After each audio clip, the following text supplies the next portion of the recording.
आकाश पूरी लगन से अपना मोदी केयर व्यापार खड़ा कर रहे हैं। उन्होंने अपने अधीन एक अच्छा खासा डाउनलाइन ग्रुप भी तैयार किया है जो इसी व्यापार में शामिल है।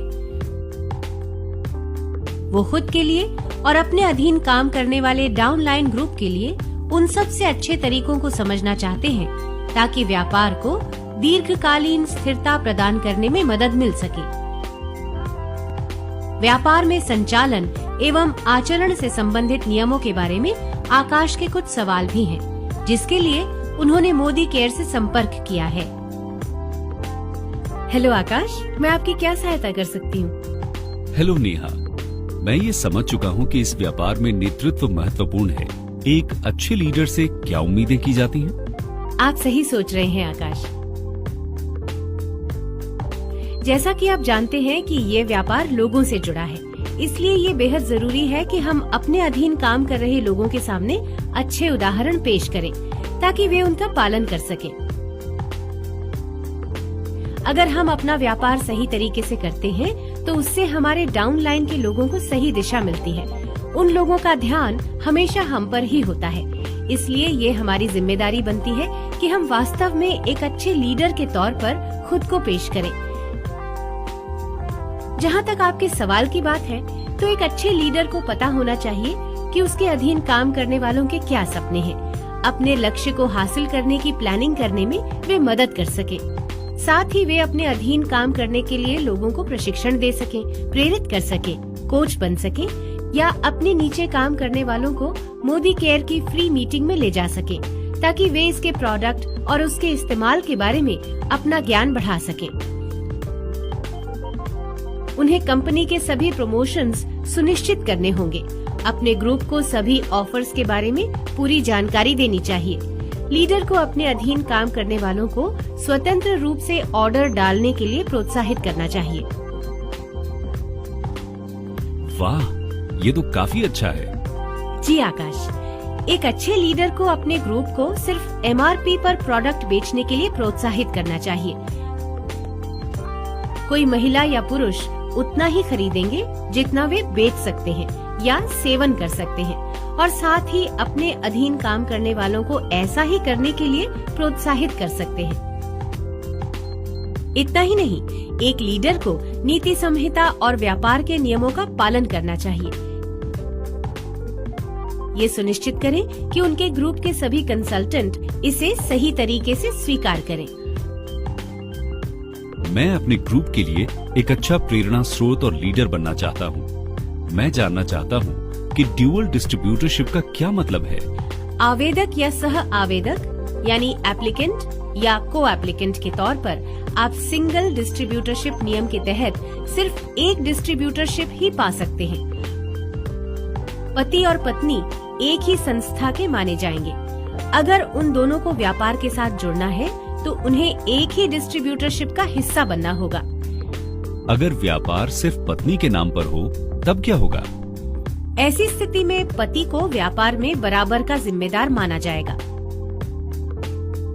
साथ ही स्पॉन्सरशिप बिजनेस की अलग अलग लाइनों में अपनी एक डिस्ट्रीब्यूटरशिप का संचालन करने वाले दो कंसल्टेंट अगर एक दूसरे से विवाह कर लेते हैं और सीनियर एग्जीक्यूटिव डायरेक्टर या उससे ऊपर के स्तर तक नहीं पहुंचे हैं, तो इनमें से एक को अपनी डिस्ट्रीब्यूटरशिप को सरेंडर करना होगा और अपने पति या पत्नी की डिस्ट्रीब्यूटरशिप में पार्टनर बनना होगा।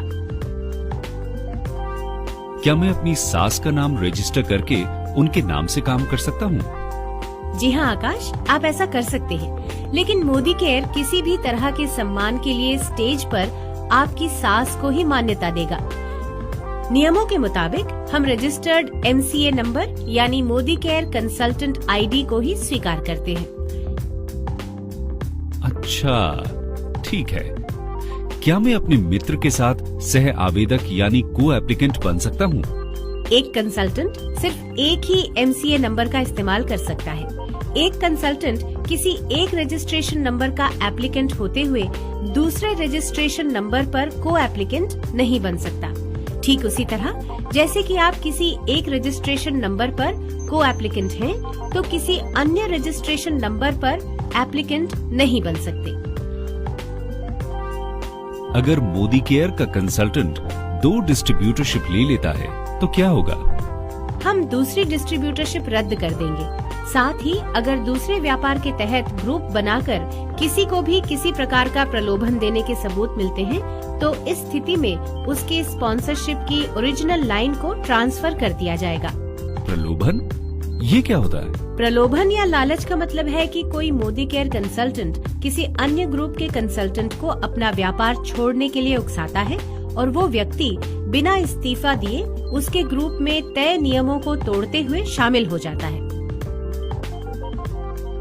मैं आपको एक उदाहरण देती हूँ। जैसे कि हर्ष दूसरे ग्रुप के विवेक से संपर्क करके उसे ऑफर देता है कि वो 1 महीने में उसे सीनियर डायरेक्टर के लेवल तक पहुँचा देगा। विवेक उत्साहित होकर हर्ष के ग्रुप के तहत डुअल डिस्ट्रीब्यूटरशिप ले लेता है और मोदी केयर के पास विवेक के खिलाफ डुअल डिस्ट्रीब्यूटरशिप लेने की शिकायत आती है तो कंपनी विवेक को वापस उसकी ओरिजिनल स्पॉन्सर या अपलाइन में भेज देगा। इस मामले में चूंकि हर्ष ने विवेक को लालच दिया था, इसलिए मोदी केयर द्वारा दूसरी डिस्ट्रीब्यूटरशिप के अधीन वाले डाउनलाइन ग्रुप को ओरिजिनल स्पॉन्सर या विवेक के अपलाइन में भेज दिया जाएगा। अगर मुझे अपनी अपलाइन बदलनी है तो इसके लिए किस प्रक्रिया का पालन करना होगा? मोदी केयर स्पॉन्सरशिप बदलने या ट्रांसफर करने के किसी भी निवेदन को सख्ती से मना करती है। मोदी केयर द्वारा मोदी केयर कंसल्टेंट को प्रत्यक्ष या अप्रत्यक्ष रूप से गुजारिश करने, जबरन बीच में पड़ने या किसी दूसरे मोदी केयर कंसल्टेंट को उसकी लाइन से अलग जुड़ने के लिए लालच देने की अनुमति नहीं देता। मैंने जीरो टॉलरेंस पॉलिसी के बारे में काफी सुना है। क्या आप इस बारे में मुझे विस्तार से समझा सकती हैं?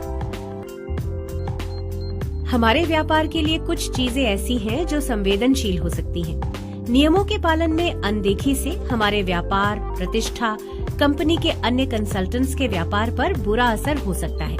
जीरो टॉलरेंस पॉलिसी का पूरा जोर इस बात पर होता है कि व्यापार के नियमों का उल्लंघन न हो तथा कंपनी द्वारा बनाए गए नीतिगत नियमों की अनदेखी न हो। नियमों के विरुद्ध काम करने वाले कंसल्टेंट के प्रति किसी भी तरह की नरमी नहीं बरती जाएगी। मौजूदा समय में 3 ऐसे क्षेत्र हैं जहां जीरो टॉलरेंस पॉलिसी अपनाई जाती है। पहला क्षेत्र रिटेल दुकान या ऑनलाइन स्टोर पर मोदी केयर के प्रोडक्ट की बिक्री और प्रदर्शन से जुड़ा हुआ है। हम प्रत्यक्ष तौर पर बिक्री करते हैं और मोदी केयर कंसल्टेंट के जरिए हम प्रोडक्ट की मार्केटिंग करते हैं। किसी और तरह से प्रोडक्ट की रिटेलिंग की इजाजत नहीं है। लेकिन क्या कंपनी नहीं चाहती कि बिक्री अधिक हो? हम चाहते हैं कि बिक्री सही तरीके से की जाए। रिटेल दुकान या ऑनलाइन स्टोर्स के जरिए बिक्री करना मोदी केयर कंसल्टेंट को प्रत्यक्ष रूप से एक समान कमाई का मौका देने के लिए बनाए गए बुनियादी नियम के खिलाफ है। दूसरी जीरो टॉलरेंस पॉलिसी ये है कि कोई भी कंसल्टेंट किसी ऐसे व्यक्ति को बिना अनुमति ईमेल, मैसेज या किसी भी तरह की जानकारी नहीं भेज सकता या बिना वजह संपर्क नहीं कर सकता जिसके साथ व्यक्तिगत या व्यापारिक संबंध ना हो। तीसरी जीरो टॉलरेंस पॉलिसी BSN से जुड़ी है।